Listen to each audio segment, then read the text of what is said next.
Britton Stelly used to run for an hour a day.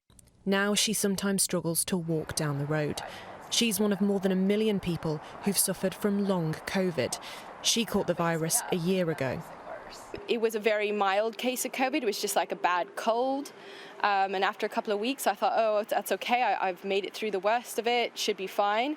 But the crushing fatigue did not go away. I could barely get out of bed, bloating after I eat, itchy skin, pains in my body, an inflamed bladder, like horrible life-affecting conditions. Since contracting the virus, Britton has developed severe food allergies. She says this is common among people she speaks to on online forums for those living with long COVID.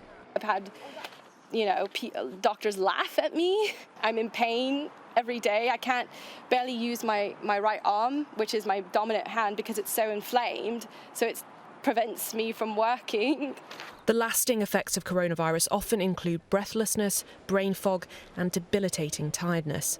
But without more research, the full range of symptoms of long COVID are still baffling its victims and doctors. I wasn't taught about managing fatigue in these sort of conditions at medical school, and I think it's still very badly taught at medical school. So doctors are actually quite flummoxed. And the government is concerned. We're putting more research money into tackling and understanding long COVID because it appears to be several different syndromes. This is a very strange, very dangerous virus. The vaccine rollout is providing not just protection, but the prospect of normality.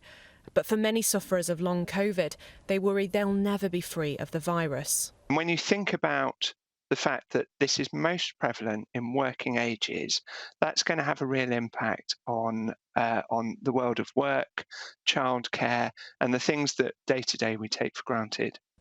Britton was a therapist before the pandemic, helping people overcome their fears. Now she's unable to work and scared. It's like internal lockdown, and my mental health is so bad, and I'm sure there's people that are even worse than me that could be contemplating suicide or how they can even go forward with their life. As our lives start to feel a little less restricted, many people are still haunted by the physical effects of the virus, afraid their health will be permanently damaged and desperately seeking medical explanations and solutions.